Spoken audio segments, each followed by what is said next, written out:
Eu, de vez em quando, ouço dizer o seguinte: as mulheres, às vezes, querem se separar do marido porque ele é violento, porque ele bate nela, porque ele bate nas crianças, mas ela não pode se separar porque ela depende do marido para colocar comida em casa. Eu vou contar outra coisa para vocês da Dona Lindu. A Dona Lindu, um belo dia, acordou em Vicente de Carvalho, uma vila de Santos, entre Santos e o Guarujá. A minha mãe com 8 filhos. 8 filhos. A gente apenas com a roupa do corpo. O móvel que a gente tinha era uma tina. A molecada não sabe o que é tina. Tina é uma barrica cortada no meio. Aquilo era usado para lavar roupa. Aquilo era usado para tomar banho. A minha mãe saiu de casa com uma tina, uma lata vazia de leite mococa e uma faca. Ela saiu com 8 filhos. Fomos morar num barraco com todos os irmãos pequenos. Eu vendia amendoim, vendia laranja, o outro meu irmão vendia tapioca, o outro meu irmão trabalhava na carvoaria, o outro vendia peixe. E eu fiquei fascinado como é que pode uma mulher com 8 filhos pequenos ter coragem de se separar do marido e morar sozinha em respeito à sua dignidade. Porque ela queria que os seus filhos fossem tratados com muito respeito e dignidade. E sobrevivemos. Conseguimos sobreviver. Vocês sabem que eu tenho um sonho, eu adoraria ser economista. Porque eu acho economista um bicho inteligente, Luiz. Eu sempre brinco com os economistas. Pense numa pessoa inteligente e economista. Ele sabe tudo que é número. Sobretudo quando a gente está na oposição, a gente tem solução para tudo. Quando chega no governo, as coisas começam a ficar mais difíceis e nem sempre tem solução. Mas eu não pude ser economista, eu fui ser torneiro mecânico. E de torneiro mecânico eu virei dirigente sindical. E de dirigente sindical eu virei presidente da República desse país.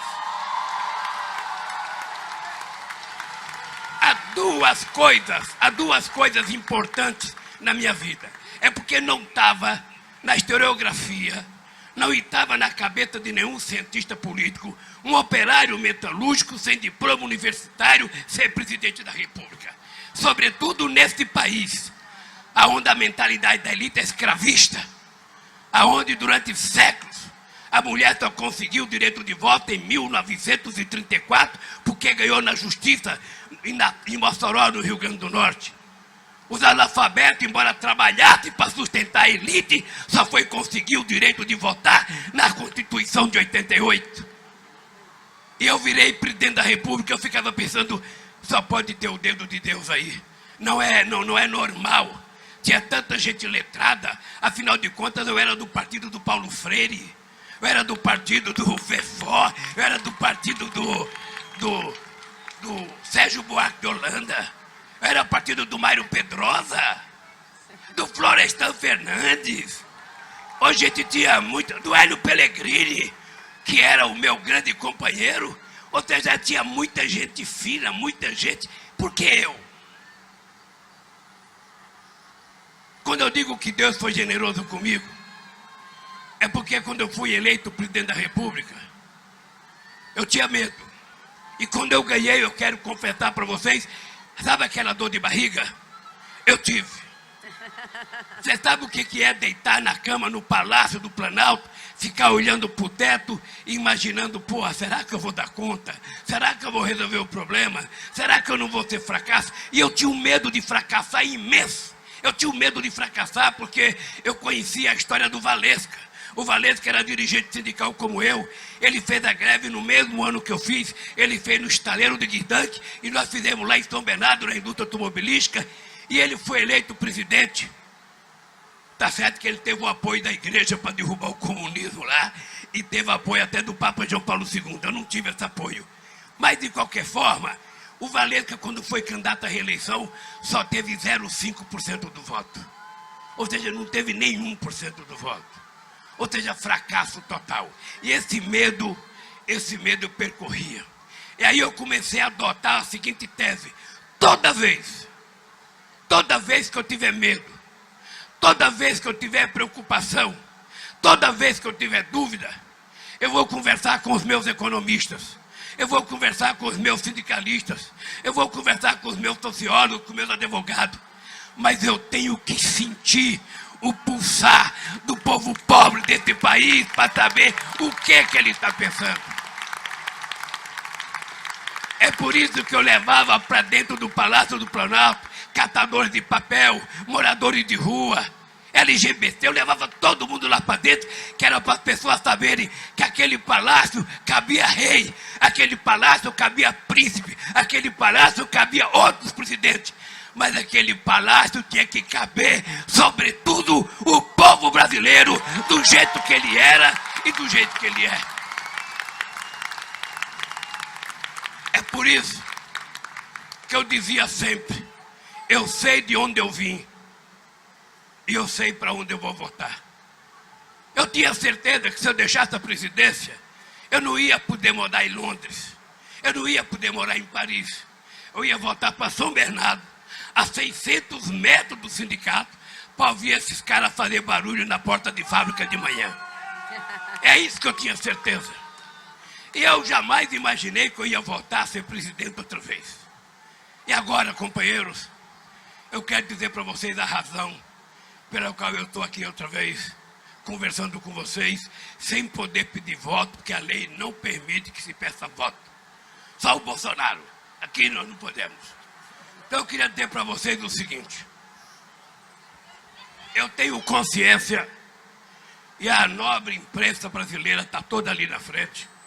Eu tenho consciência, e eu duvido. Olha bem o que eu vou falar. Eu duvido que o Estado do Rio de Janeiro tenha recebido em toda a sua história, de qualquer presidente da República, a quantidade de recursos que o PT botou no Estado do Rio de Janeiro. Eu duvido. Eu não tenho acesso à universidade, não tenho contabilidade, mas eu desafio alguém perguntar o que nós fizemos nesse Estado e o que os outros presidentes da República fizeram. E por que nós fizemos isso? Porque eu acho que o Rio de Janeiro é muito importante para o Brasil, e o Rio de Janeiro não pode ficar aparecendo nas páginas de jornais apenas por conta da violência, apenas por conta das balas perdidas, apenas por conta da morte de filhas, de irmãos, de pais, de gente pobre. É sempre na periferia que acontece isso, e é sempre junto às pessoas mais pobres. E eu tinha consciência de que a violência, ela tem várias razões, mas uma das principais razões da violência é a ausência do Estado no cumprimento da sua função de atender às necessidades do povo com políticas públicas. Se o povo tivesse emprego, se tivesse escola de qualidade, se tivesse saúde de qualidade, se tivesse área de lazer, se tivesse cultura, se tivesse água boa, tratamento de esgoto, não teria metade da violência que tem no Rio de Janeiro. Não teria metade das chamadas balas perdidas que eles falam. É engraçado que essa bala perdida nunca bate no muro, bate sempre alguém. E sempre alguém inocente. Então eu estava convencido disso e por isso eu comecei a fazer investimento no Rio de Janeiro. E Alckmin, você vai viajar o Brasil inteiro. Eu quero dizer que nesse estado aqui, nós colocamos de dinheiro 559 bilhões de reais. E que nós colocamos só na cidade do Rio de Janeiro 533 bilhões de reais. Durante todo o tempo do PT no governo. E o PT pode ter certeza que o PT fez isso porque a gente achava que o Rio de Janeiro, que já foi a capital desse país, que é o símbolo do Brasil no mundo inteiro, com os cartões postais e ainda com a extraordinária música Garota de Ipanema, a gente teria que ajudar o Rio de Janeiro, porque não é possível esse Rio de Janeiro ser hoje um dos estados mais sofridos do Brasil, como disseram aqui. Gente do céu, vocês não sabem o sonho que eu tive quando eu disse que era possível a gente recuperar a indústria naval brasileira. Cadê minha água, gente, pelo amor de Deus? Gente, quando eu era presidente, veja a diferença. Quando eu era presidente, eu nem olhava, já tinha 10 garrafas d'água. Agora que eu ainda estou na disputa, eu estou aqui quase morrendo atrás de água. Tive que fazer a transposição do São Francisco para ter um pouquinho d'água para beber. Ô Janja, nós somos casados com comunhão de água, porra. Olha, gente, eu sonhava que o Brasil poderia ser melhor. A primeira coisa que eu sonhava é o seguinte: a fome, a seca, primeiro, a seca do Nordeste que assolava 12 milhões de pessoas no semiárido, não é uma questão da natureza. A seca é um fenômeno da natureza, mas a fome, por conta dela, é irresponsabilidade de quem governa o país. Porque nós já temos tecnologia para fazer as coisas acontecer. Como é que se explica nesse país, sabe, um país que tem 8.000 quilômetros de costa marítima? Como é que pode um país que pode ter uma baita de uma marinha mercante, um país que pode ter uma grande indústria naval, como é que a gente tem que importar navio da China, navio da Coreia do Norte, navio de Singapura? Agora mesmo, só para vocês terem ideia, eles estão importando plataforma da China e de Singapura. Esses empregos que eles estão exportando para lá poderiam ser criados aqui. Seriam milhares e milhares de empregos criados aqui, emprego de qualidade, formando as pessoas. E nós provamos isso quando recuperamos a indústria naval. Foram 82 mil empregos criados aqui. Foram estaleiros abertos aqui, estaleiros abertos no Rio Grande do Sul, estaleiros abertos na Bahia, em Pernambuco. Porque o Brasil pode ter uma grande indústria naval, não só pela sua relação com a América do Sul, com a África, mas sobretudo para atender a sua demanda interna. Esse país, não pense que a Petrobras descobriu o pré-sal, porque, sabe, alguém que descobrir, foi muito investimento. A gente saiu de 3 bilhões para quase 30 bilhões de investimento na Petrobras, para a gente descobrir a mais importante jazida de petróleo até então descoberta no século XXI. E nós fizemos do petróleo uma lei específica para que o povo voltasse a ser dono do petróleo, para que 75% do royalties fosse para a educação, ciência e tecnologia e saúde, e a gente criar um fundo para o povo brasileiro. Eles não se contentaram. Vocês sabem que eles criaram a Lava Jato. E se tivesse corrupção na Petrobras, é simples. Você prende quem está fazendo corrupção. Você prende. No Japão é assim, nos Estados é assim, na Alemanha é assim, na França é assim. Tem uma empresa, a empresa está propondo sacanagem, roubando, prende o dono da empresa. O que não pode é o que eles fizeram no Brasil. Eles puniram o povo trabalhador, que tiveram 4 milhões e 400 mil postos de trabalho fechados nesse país. 170 bilhões que deixaram de ser investidos, sabe, nesse país. E mais 58 bilhões que deixaram de ser arrecadados. Eu gostaria que aqui deve ter muito estudante de economia, deve ter muito economista. Pesquisem para saber quem foi que investiu mais no estado do Rio de Janeiro. Aliás, é o seguinte, pergunte quando esse genocida que está governando investiu no Rio de Janeiro. Pergunte qual foi a grande obra que ele fez. Qual foi a escola técnica que ele fez? Qual foi a universidade que ele fez? Qual foi o dinheiro para a medicina que ele colocou? Nada. Só tirar. Ah, vamos vender gasoduto porque nós precisamos de dinheiro. Ah, vamos vender a BR. Estou lembrado o discurso da BR. Vamos vender a BR porque ela é uma empresa que tem o monopólio do combustível. Se a gente vender a BR, a gente vai ter outras empresas e vai ter concorrência. E quanto mais concorrência, mais vai baratear o preço. Muita gente aqui acreditou. Venderam a BR, não venderam a BR? Venderam a BR, agora tem 392 empresas importando gasolina dos Estados Unidos, pagando a preço de dólar.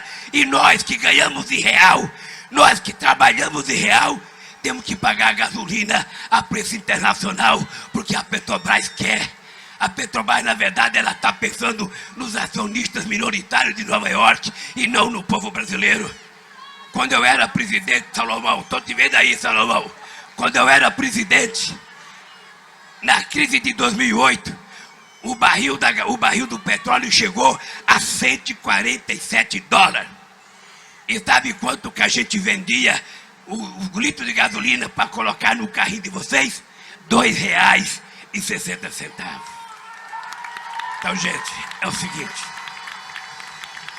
Eu posso não ser melhor do que ninguém, mas melhor do que essa coisa que está aí, eu tenho certeza que eu sou. Porque essa figura que está aí, essa figura não conversa com empresário, essa figura não conversa com educadores, não conversa com reitores, não conversa com sindicalistas, não conversa com o movimento negro, não conversa com LGBT, não conversa com ninguém. Ele é ele e a meia dúzia de pessoas que cercam ele. E quando tem uma denúncia contra ele, aí ele vai dizer, não, no meu governo não tem corrupção. E ele faz um decreto de sigilo de 100 anos.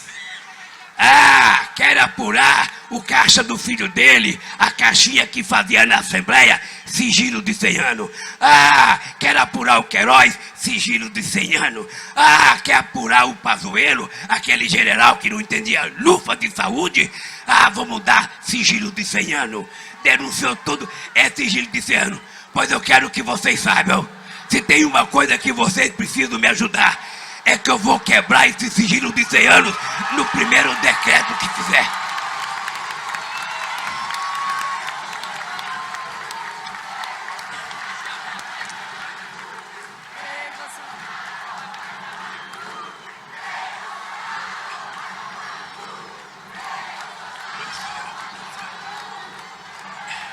Veja, companheiros e companheiras, esse país está precisando voltar a ser humanizado. Nós precisamos voltar a ser humanistas outra vez. Eu, quando era presidente, dizia, a gente tem que pensar com o coração, não é pensar apenas com a cabeça. Porque a gente, às vezes, tem na cabeça um pouco de irracionalidade, no coração a gente não tem. E esse país, o cara não tem que governar, o cara precisa cuidar. E cuidar de quem? De quem mais precisa. Não é o rico que precisa do governo. Não é a classe média alta que precisa do governo. Quem precisa do governo é o povo trabalhador. É o pequeno produtor rural e o médio produtor rural. É as pessoas que moram nas favelas. É as pessoas que moram na periferia. São os microempreendedores desse país. São as pequenas cooperativas que precisam do Estado. É para esses que nós temos que governar. É para esses que a gente tem que dar prioridade. Porque senão a gente não vai tirar o país da desgraça que eles meteram. Hoje a proclamação desse país foi em 1889. Já era para a gente ter melhorado. Quantos presidentes nós tivemos? Já era para a gente ter melhorado. Qual é o problema? É que o problema é o seguinte, na hora da política, na hora da campanha, todo mundo fala do pobre. E o Bolsonaro enganou muita gente. Enganou muita gente. E primeiro, gente, olha a cara dele. Benedita, você que é evangélica. Olha a cara do Bolsonaro falando em Deus. Ele está mentindo, porque ele não acredita em Deus. Ele não acredita, olha para a cara dele. Um cara que coloca o filho para disputar um cargo de vereador com a mãe. Como é que pode acreditar? Um cara que causa o mal, que está casando. O cara que não derramou uma lágrima por 700 e poucas mil vítimas do Covid. O cara que não sentiu sensibilidade. O cara que veio a Petrópolis quando desbarrancou e nem desceu do helicóptero. O cara que foi a Recife, tinha morrido 130 pessoas, vai lá, passeia de helicóptero, volta e vai andar de jet ski lá em Santa Catarina, ou vai fazer motociata, não sei aonde. Ô, gente, nós precisamos voltar a humanizar esse país. Esse país tem que gostar de livros e não de armas. Esse país tem que gostar de amor e não de ódio. Esse país tem que gostar, sabe, de emprego, de salário, que é isso que a gente vai fazer. Então, companheiras e companheiros, já que não tem ninguém para me dar água, eu sou obrigado a parar de falar. Dizer para vocês, ó. Nós precisamos ganhar as eleições no Rio de Janeiro. É preciso que a gente se prepare contra a fake news. É preciso que a gente não acredite nas mentiras.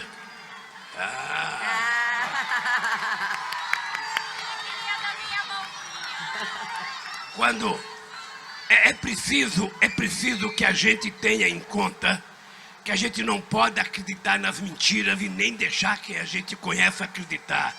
A gente tem que ficar alerta, porque são milhares e milhares de fake news mandados para as pessoas todo dia, tudo na base do robô. Tudo na base do robô. É uma máquina poderosa de contar mentira. Um cara que mente 7 mentiras por dia, não é possível. Então, eu acho que derrotar esse cara é uma questão de honra do povo brasileiro. É uma questão de honra daqueles que lutaram pela democracia, daquele que luta pelos direitos humanos. E ele tem que saber que nós vamos recriar o Ministério da Cultura e vamos criar em cada estado comitê de cultura. Porque eles têm medo da cultura, porque é através da cultura que a gente forma uma sociedade civilizada.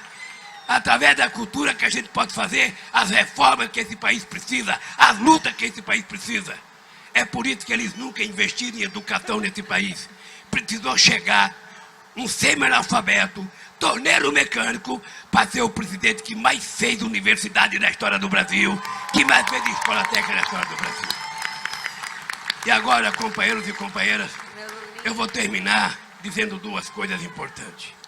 Primeiro, a minha gratidão pelo Alckmin ter aceitado ser o candidato a vice. Todo mundo se lembra, o Alckmin foi meu adversário em 2006. E o Alckmin, de vez em quando, chutava para cima da canela. Chutava o pescoço. Tá? E eu acho que é o seguinte, quando a gente está disputando uma coisa grande, o Brasil é muito grande. O Brasil é um país que pode ser um grande protagonista internacional. Esse país foi respeitado. Eu fui o único presidente da República a ser convidado para todas as reuniões do G8. Eu fui para participar do G20. Esse país era respeitado pela China, era respeitado pelos Estados Unidos, era respeitado pela Índia, era respeitado pela Rússia, era respeitado pela África do Sul, era respeitado pela pequena ilha de São Tomé e Príncipe, era respeitado por Cuba, era respeitado pelo México, era respeitado pela Argentina. Esse país era querido porque esse país não tem contencioso, esse país é de paz. Mas se precisar brigar, a gente briga.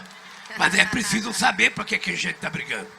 Então, companheiros e companheiras, quando eu fui chamar o Alckmin, eu fui pensando que ele poderia dizer, não, eu não vou porque eu já sou do PSDB, nós já brigamos muito, o PSDB foi o principal adversário do PT. E aí, tanto eu como ele ouvi uma frase do Paulo Freire. A gente, nas horas difíceis, precisamos ter coragem de juntar os convergentes para derrotar os antagônicos. E essa nossa união é uma união para derrotar o fascismo, para derrotar essa coisa que não entende de Brasil, que não entende de povo. E a segunda coisa é o companheiro Freixo. Eu quero dizer para vocês que o companheiro Freixo é um companheiro da mais alta qualidade. Eu sei que ele já não gostou de mim também, porque o pessoal era muito duro na queda. O pessoal era casca ferida. O pessoal era igual o PT quando nasceu em 80. Igualzinho. Até porque tem muita gente do PT que saiu e foi fiel o pessoal. Mas eu vou contar uma coisa para vocês. A gente conhece os seres humanos nas horas difíceis. Quando a gente está bem, todo mundo é amigo da gente. Mas quando a gente cai em desgraça, quando a gente é vítima de extorsão, de sacanagem, quando a gente tem um Moro mentindo para a imprensa brasileira, eu não acho que a imprensa mentiu. A imprensa simplesmente comprou as mentiras do Dallagnol e as mentiras do Moro e transformou em verdade. E por isso eu fiquei 580 dias e até por isso eu agradeço a Deus, porque 580 dias na cadeia me fez ficar mais generoso, mais compreensivo dos problemas do Brasil, com muito mais consciência para governar esse país. E quando eu estava na situação difícil, esse companheiro não negou um dia sequer de solidariedade. Por isso eu quero terminar o meu discurso aqui dizendo para vocês, companheiros e companheiras, todos vocês que amam a liberdade, todos vocês que amam a democracia, todos vocês que querem fazer o Rio de Janeiro voltar a ser um estado alegre, gerador de emprego, distribuidor de riqueza, sabe, com respeito às mulheres, com respeito ao povo negro, com respeito às mulheres, todos vocês. A gente só tem uma alternativa para o Rio de Janeiro. É a gente fazer com que o Freixo seja eleito governador quando ele disputar as eleições para presidente da República. Gente do Rio de Janeiro, olhe, eu quero que vocês saibam que eu estou com vontade como se eu tivesse 20 anos de idade. Eu nunca tive, Freixo, nunca tive a vontade que eu estou. É outra coisa que eu falo que é o dom de Deus. É o dedinho. Porque veja, eu não precisava voltar a ser presidente da República. Eu já fui presidente e até hoje todas as pesquisas mostram que eu fui o melhor presidente desse país. Não precisava. Acontece que eu tenho consciência também que nunca o povo brasileiro precisou tanto de um partido como o nosso, da esquerda, como está precisando agora. Então eu votei. E veja que engraçado. Votei. Antes eu fui preso para que eu não fosse candidato em 18. O que aconteceu? Cara, na cadeia eu fiquei apaixonado, cara. E aí eu saí da cadeia para casar. Como é que esse cara pode estar nervoso aos 76 anos, apaixonado, casado? Só não vou construir família porque não tem mais idade. Mas, gente do céu, se vocês soubessem a garra que eu tô de governar esse país, de provar que eu e o Alckmin vamos recuperar, que o Freixo vai recuperar, que os outros governadores de esquerda vão recuperar, vocês não sabem. É por isso que eu digo sem medo de errar. É 76 anos de idade, energia de 30 e tesão política de 20 anos para a gente poder mudar este país. Até a vitória! Olá!